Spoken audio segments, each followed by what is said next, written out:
ওয়া'দাদা ওই ব্যক্তিদের জন্য জাহান্নাম যারা তাদের সম্পদকে জমা করে রাখে, জামা মাল জমা করে রাখে, ওয়া'দাদা এবং গণনা করে প্রত্যেকদিন গণনা আমার কত টাকা হয়েছে, ব্যাংকে কত টাকা রাখছি, মানুষের মাঝে থেকে কত টাকা পাই, শুধু গণনা করে রাখে আর জমা করে রাখে, নিজেও খায় না, আল্লাহ রাস্তাও খরচ করে না। আল্লাহ রাব্বুল আলামিন পরে আয়াতে বলেন ইয়াহসাবু আন্না মালাহু আখলাদা, সে ধারণা করে এই সম্পদ তার চিরস্থায়ী, এই সম্পদ ছাড়া আর কাকে যাইতে হবে না, সম্পদ তার সঙ্গে থেকে যাবে, এরকম নাকি বলেন? সম্পদ কেউ নিয়ে যেতে পারবে নাকি? সম্পদ কি চিরস্থায়ী নাকি বলেন? সম্পদ কিন্তু একদিন থাকবে না, কবরেও নিয়ে যেতে পারবেন না, যে কোনো ভাবে আপনার সম্পদ শেষ হয়ে যাবে, হয় ভালো কাজে না হয় খারাপ কাজে, নাকি হয় ভালো কাজে শেষ হবে না হয় খারাপ কাজে শেষ হবে, সম্পদ কেউ কবরেও নিয়ে যেতে পারবে না। ওই যে আল্লাহর এক বান্দার ঘটনা, আল্লাহওয়ালা বড় ধনী, বড় ধনী মানুষ মারা যাবে, অসুস্থ হয়ে গেছে, এমন সময় তার সন্তানকে ডাক দিয়ে বলে বাবা রে, যে কোনো সময় আমি দুনিয়া ছেড়ে চলে যাব, তোমার কাছে আমার শেষবারের মতো একটা আশা, একটা আবদার।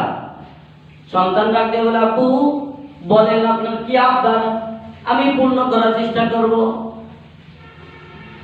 ধনী ব্যক্তি আল্লাহওয়ালা মানুষ সন্তানকে ডাক দিয়ে বলে বাবা রে, আমি মারা যাওয়ার পরে আমার যখন গোসল করানো হবে, গোসল করানোর পরে যখন কাফন পরানো হবে, আমাকে যখন মানুষ কবরে নিয়ে যাবে, ওই যে আমার দুইটা জোড়া পুরানা মোজা আছে, কি আছে?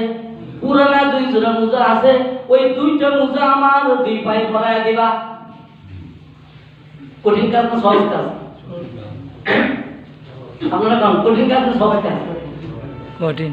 ওই পুরানা মোজা দুইটা আছে, ওই দুইটা মোজা আমার পায়ে পরিয়ে দিবা।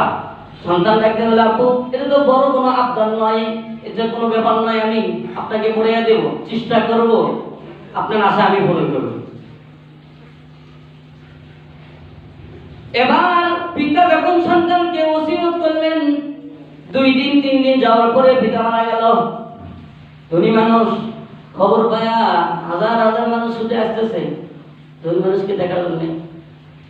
ধনী মানুষ মারা গেলে একটু মানুষ বেশি হয়, পরিচিতও বেশি, লোকটাও ভালো, হাজার হাজার মানুষ চলে আসতেছে, আত্মীয় স্বজন এসে আছে। আল্লাহর বান্দাকে গোসল করানো হয়েছে, গোসল করানোর পরে সাদা কাফন পরানো হয়েছে, আত্মীয় স্বজন আসতেছে আর দেখতেছে সন্তান তো কান্নাকাটি করতে করতে জমিনে পড়ে আছে বেহুশ অবস্থায়।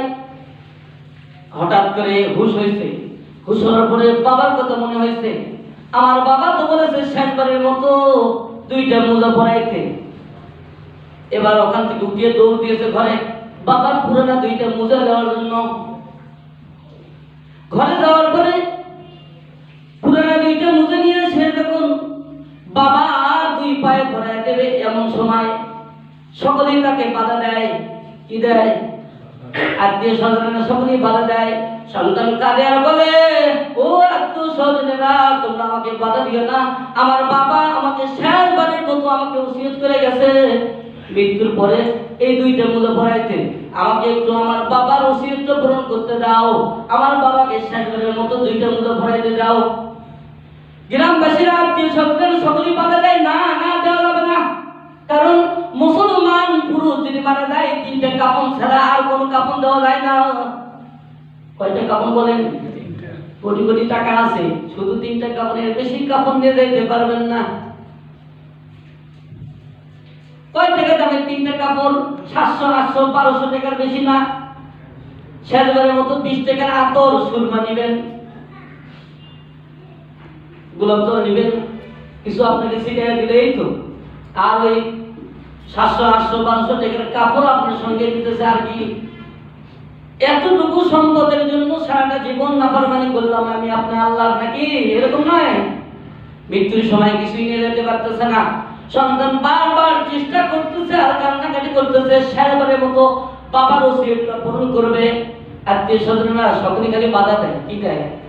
সকলে বাধা দেয়, না না দেওয়া যাবে না, 3 কাফন ছাড়া আর কোনো কাফন চলবে না। সন্তান পিড়ে করে, আত্মীয় স্বজনরা বাধা দেয়, এমন সময় একটা লোক পিছন থেকে মানুষের ভিড়টা ধাক্কাইয়া সামনে দিয়ে সন্তানের হাতে একটা চিঠি দেয়। কি দেয়? লোকটা হলো তার বাবার বন্ধু। চিঠি দিয়ে বলে, তোমার বাবার সাথে কাল আমার দেখা হয়েছিল, তোমার বাবা এই চিঠিটা আমার হাতে দিয়েছে আর বলেছে আমি মারা যাওয়ার পরে জানাজার আগে আমার সন্তানের হাতে চিঠিটা উঠিয়ে দিবা। সন্তান এবার মানুষের মধ্যে চিঠিটা নিয়ে পড়া শুরু করছে, পড়তেছে। বাবা লেগেছে, সন্তান রে আমি তো মারা গেছি, আমার তো সাদা তিনকেন কাপড় পরাইছো, হাজার হাজার মানুষ এখানে জমা হয়েছে আমার দেখার জন্য। এমন সময় তুমি আমার শেষ উসিয়তটা পূরণ করার জন্য বারবার চেষ্টা করবা, কিন্তু তুমি আমার এই শেষবারের মতো দুইটা মুজে দিতে পারবা না। ও সন্তান, আমার রেখে দাও সম্পদ, আমার সম্পদের কোনো অভাব নাই, আমি সবকিছুই রেখে চলে যাইতেছি। শেষবারের মতো তুমি চেষ্টা করতেছো দুইটা পুরানা মুজা আমার সঙ্গে দিবে, তাও তুমি দিতে পারতেছ না। এমন সময় ওরে সন্তান, আমার শেষবারের মতো তোমার কাছেও কিছু ওসিয়ত, তা হলো আমি যেমনি ভাবে সমস্ত সম্পদ দুনিয়াতে রাইখা পুরানা দুইটা মুজা পর্যন্ত আমি নিয়ে যেতে পারতেছি না রে সন্তান। যে কোনো সময় যে কোনো মুহূর্তে তুমিও কিন্তু আমার মতো দুনিয়া ছেড়ে চলে যাবা। তুমি কিন্তু এই যে এত সম্পদ আছে আমি রেখে গেলাম, এই সম্পদগুলো একটাও আমার মতো কবরে নিয়ে যাইতে পারবে না। পারবে না কি বলেন? এই সম্পদ একটাও কবরে নিয়ে যেতে পারবে না। এই জন্য সন্তান রে, আমি বেঁচে থাকতে যতটুকু ভালো কাজ করছি মাশাআল্লাহ, কিন্তু তুমি এবার বেঁচে আছো, আমি তো চলে গেলাম। তুমি এই সম্পদগুলো একটু ভালো কাজে লাগাইও। কোথায় লাগাবা? ভালো কাজে লাগাইও। কারণ হলো মৃত্যুর পরে যেহেতু কিছুই নিয়ে যেতে পারবা না, আর যে ভালো কাজগুলো তুমি কইরে যাবা এগুলো তোমার জন্য স্বর্গে জারিয়া কবর থেকে পাবা। নবী বলেন, ইদা মাতাল ইনসান ইনকাতা আনহু আমালুহু ইল্লা মিন সালাসা ইল্লা মিন সাদাকাতিন জারিয়াতিন আও ইলমিন ইয়ানতাফিউ বিহি আও ওয়ালাদিন সালিহিন ইয়াদউ লাহু। নবী বলেন, প্রত্যেকটা মানুষ মারা যাওয়ার সঙ্গে সঙ্গে তার আমলের দরজা বন্ধ হয়ে যায়। কবরে যায় যদি বলে নামাজ পড়বো, হবে নাকি? বলে না না, আমলের জায়গা হলো দুনিয়াতে। ভালো করেন বা মন্দই করেন, এখানে হলো দুনিয়াতে করার জায়গা। ভালো করলেও প্রতিদান আখিরাতে পাবেন, খারাপ করলেও প্রতিদান আখিরাতে পাবেন। আল্লাহ বলেন, ফামাইয়া আমাল মিসকালা যাররাতিন খায়রান ইয়ারা ওয়া মাইয়া আমাল মিসকালা যাররাতিন শাররান ইয়ারা। আল্লাহ রাব্বুল আলামিন বলেছেন, বান্দারে তুমি যদি যাররা পরিমাণ ভালো কাজ করো এর প্রতিদানও তুমি পাবা, আর যদি যাররা পরিমাণ খারাপ কাজ করো এর প্রতিদানও তুমি পাবা। যাররা কতটুকু বলেন? আমাদের হুজুররা বলতো একটা সরষের দানাকে 70 ভাগ করলে, সরষের দানা কত বড়? একটা সরষের দানাকে 70টা টুকরা করলে এক টুকরা হলো যাররা। আরো সহজে আমাদেরকে বুঝাইছেন, বাবারে ওই যে বেড়ার যে ঘর আছে, কি আছে? বেড়ার ঘর ছিল না আগে, এখন এই বিল্ডিং হচ্ছে। ওই বাঁশের বেড়া শেষা দিয়ে বেড়া ঘর বানাইতো। রোজ যখন উঠতো, সূর্য তাপটা যখন ভিতরে ঢুকতো, সূর্যের আলো ঢুকতো, ছোট্ট ছোট্ট বালুর কোনা দেখা যায়। কি দেখা যায়? ছোট্ট ছোট্ট বালুর কোনা ঝিকঝিক ঝিকঝিক ঝিক করতেছে।